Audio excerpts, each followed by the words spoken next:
I used to think strength was loud, visible, muscular, unbreakable. The kind of strength men are told to chase.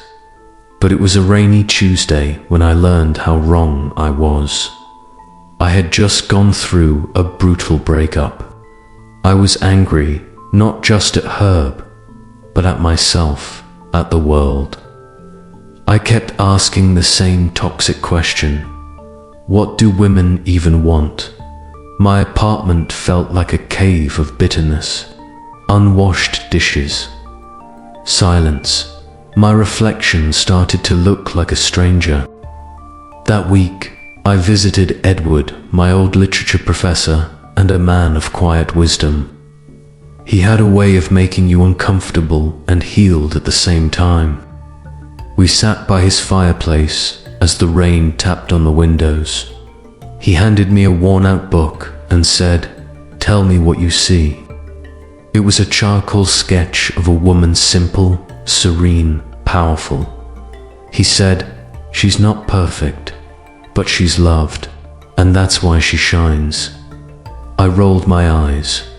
It's just art. Edward turned to me, unflinching. Women are meant to be loved, not solved. You don't analyze a sunrise, you admire it. You don't fix a song, you feel it. I laughed, but there was truth buried there. He continued, "You know the problem. Most men grow up hearing that women are complicated, but really, they're just tuned to love in a frequency that most of us forget." Then he leaned in, like he was about to reveal a secret history. He opened up the depths of his mind, sharing truths I'll never forget. The way he thought didn't just inspire MIT, awakened a strength within me that had long been dormant. He walked his path with a heart full of depth and quiet conviction, stirring emotions I couldn't fully name. What moved me most was his belief that women hold a deeper power, a guiding presence, a wisdom, and a foresight that often surpass our own. And if we truly honor them, not only do we uplift them, but we also receive something far greater in return, their energy, freely given, not taken.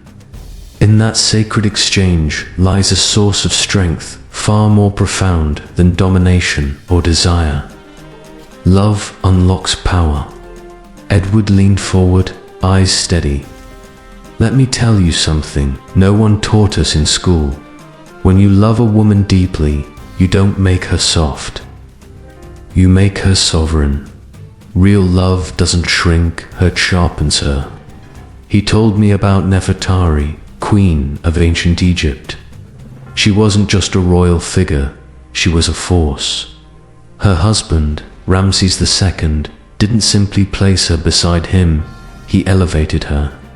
He carved entire temples in her honor, inscribed walls with poems praising her wisdom, her voice, her presence. Why would the most powerful man in the world do that? Edward asked. Because he knew. When you love a woman well, she doesn't just stand by your side. She becomes the reason empires rise. Then Edward paused, letting that ancient truth settle, before grounding it in today's world. "Let's talk modern times," he said. "Ever heard of Michelle Obama?" Of course, I had. He continued, "Before she was the first lady, she was already accomplished. But when Barack loved her loudly, when he praised her publicly not just for her beauty, but for her intellect, her grit, her motherhood, she didn't just glow. She led. She became a role model, not only for women of color, but for every girl who thought leadership came at the cost of femininity." Edward leaned back in his chair, as if satisfied. It's no coincidence. Great women often stand tallest when loved without conditions. Then he said something that stuck with me like a stone in the gut. There's a kind of power that only blooms in the presence of real love. not control, not conquest, but reverence. You either become the wind beneath her wings, or the storm that breaks her spirit. I thought of all the times I'd criticized, belittled, withheld kindness from women I claimed to care about. I thought I was being honest, real, but now I saw the truth. I wasn't loving them into greatness. I was draining them. Edward looked me in the eye. If you want to change your life, love a woman the way her soul remembers heaven. Then stand back and watch what she becomes. And in that moment, I began to understand. Love, when done right, isn't weakness, it's ignition. Edward further asked me, have you ever truly loved a woman, not possessed her, not pursued her, but loved her into becoming more of herself? I shook my head. He nodded. Most haven't. That's why they stay boys in a man's body. Women are born beautiful. Love makes them radiate. Edward once told me something I couldn't forget. We were sitting in the park, watching families walk by, some women carrying babies, others laughing with their partners. He turned to me and said, every woman is born beautiful. It's not the makeup or the clothes. It's the raw, sacred design. But when a woman is loved, really loved, she doesn't just look beautiful, she radiates. He explained, the soul of a woman responds to love like flowers to sunlight. She blooms. She doesn't need to chase validation. She starts to glow from within. And when she glows, it touches everything around her, her work, her children, her community, even the man standing beside her.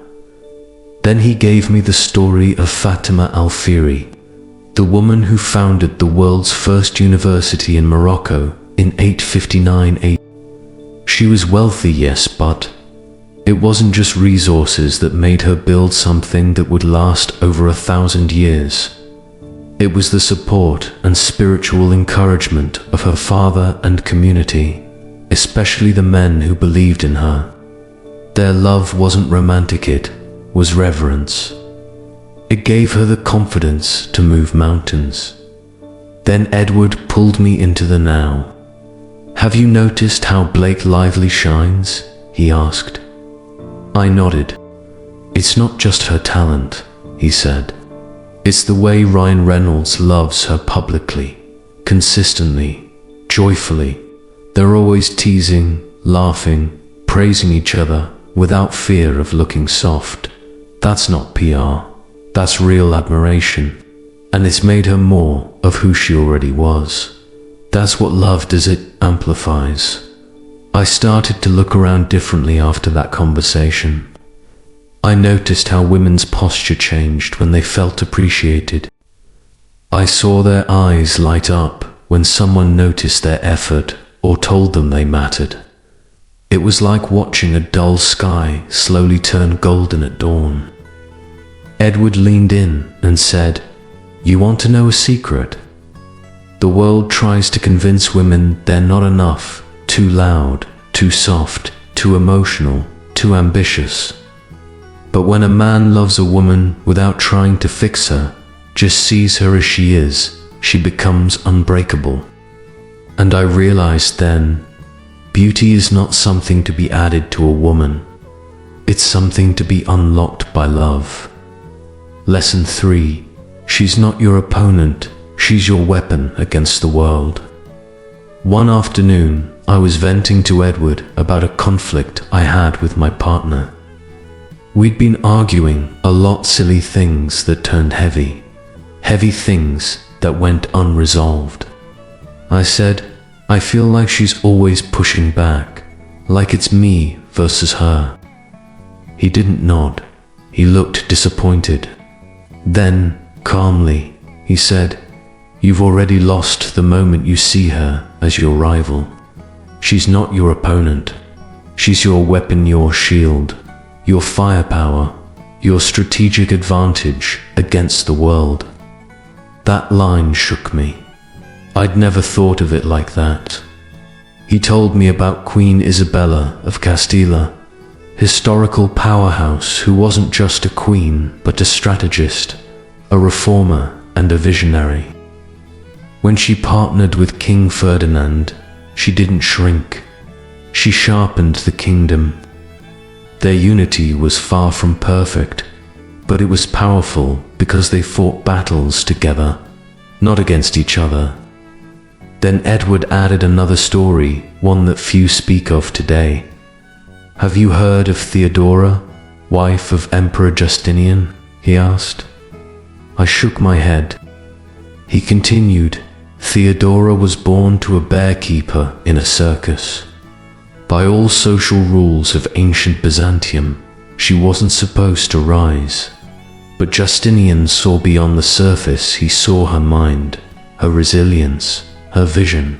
When riots broke out in Constantinople, and his own court advised him to flee, it was Theodora who stood her ground. She told him, royalty is a fine burial shroud, meaning she'd rather die with dignity than run in cowardice." Edward looked me in the eye. He stayed. He fought. He ruled, and much of his legacy came because he listened to the strength in her voice. She wasn't just his wife. She was his compass. That night I went home and saw my partner differently. Her questions weren't criticisms, they were insights. Her frustrations weren't attacks, they were signals. I realized how often I'd wasted energy resisting the very person who wanted to build with me. Edward was right. I didn't need to win against her. I needed to win with her. Because when a man stops seeing his woman as competition and starts honoring her as his closest ally, the whole world feels a little less threatening and a lot more conquerable. Lesson 4. Praise is not flattery, it's fuel. Edward once told me, if a woman blooms when she's loved, she ignites when she's praised. At first, I thought he meant compliments, surface-level words, like "you look nice" or "I like your dress." But he shook his head. "No," he said, "that's flattery. What I'm talking about is something deeper, recognition. A woman needs to know that her presence is seen, her energy is felt, and her contribution is valued. That kind of praise, it's fuel." He leaned back and shared a story from the 1800s. John Stuart Mill and Harriet Taylor. Mill, a philosopher and political economist, was known for his sharp mind. But what most people overlook is how profoundly he credited his wife, Harriet, for shaping his ideas. In the preface of his most important work, The Subjection of Women, he openly praised her intellect, saying she was the inspirer and in part the co-author. In a time when women weren't even allowed to vote, that wasn't flattery, it was fuel. That praise allowed Harriet's influence to ripple across generations. "Think about that," Edward said. When men were expected to take all the credit, he shared his. That made her greater, and it made him immortal. Fast forward to modern times. I remember seeing an interview with Viola Davis, the Oscar-winning actress. She talked about how her husband, Julius Tentman, always spoke life into her, especially when the world wouldn't. He would remind her of her worth, not just as a performer, but as a person.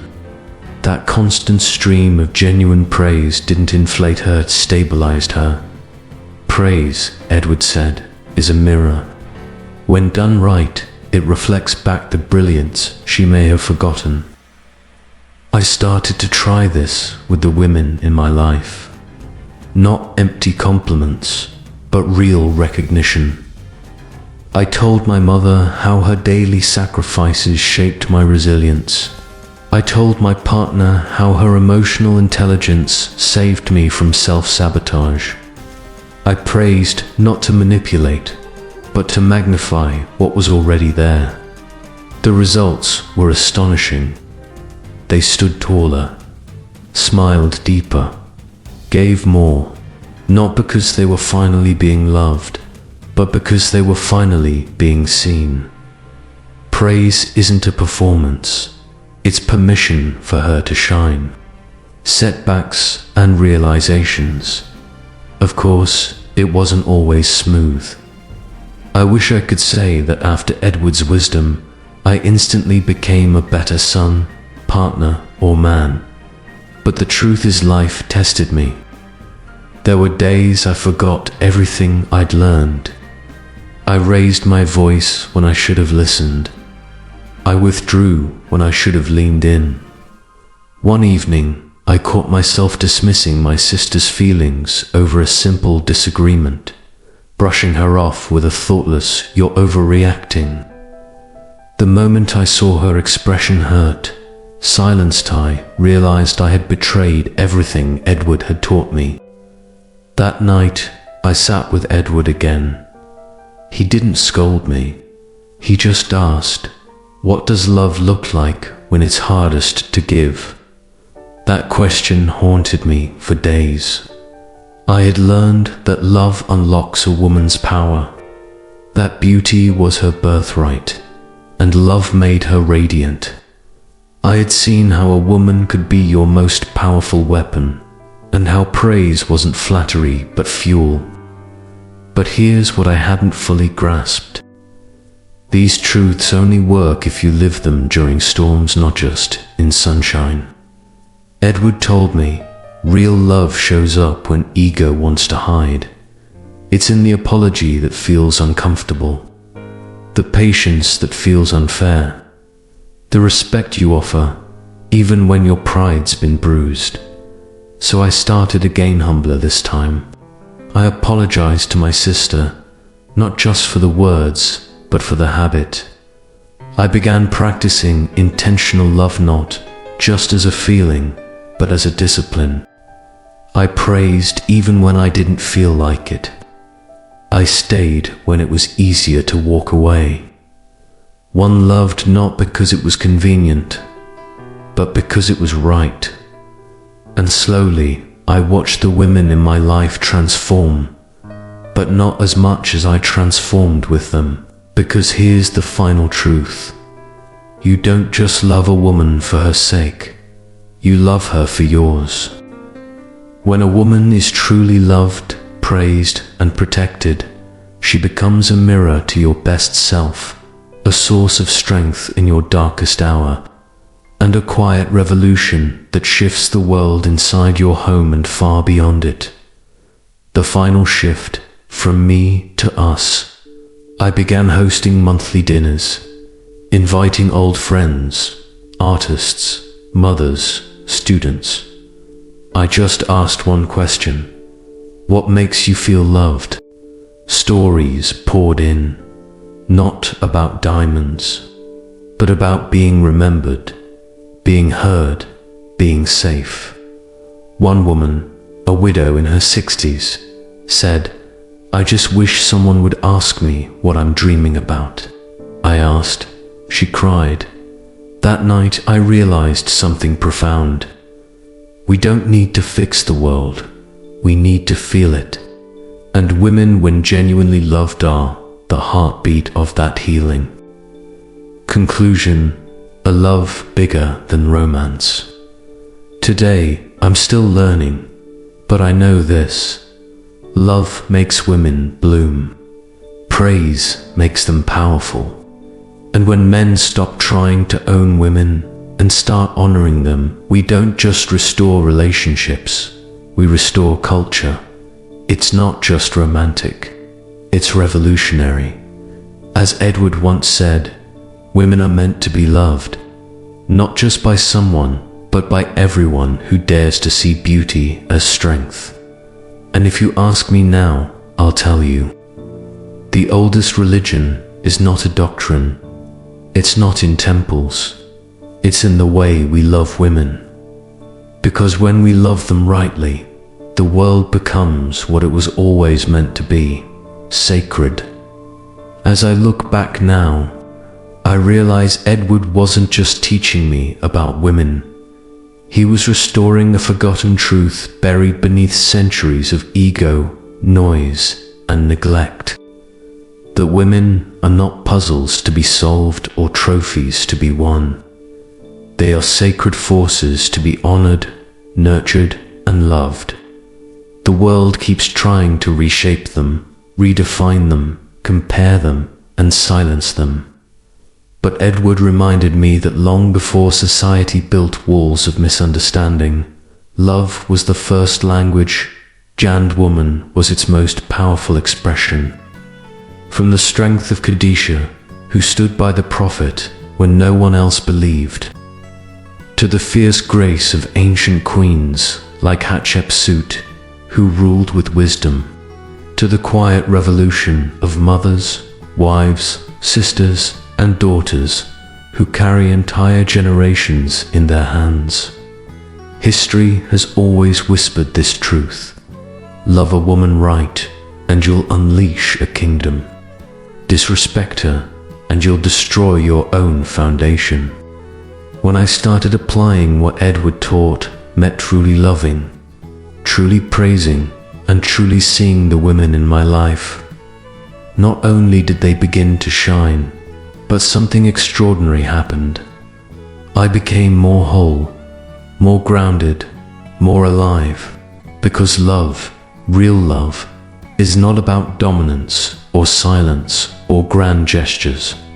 It's about the daily discipline to honor her voice, protect her heart, and fuel her greatness. It's not about putting her on a pedestal.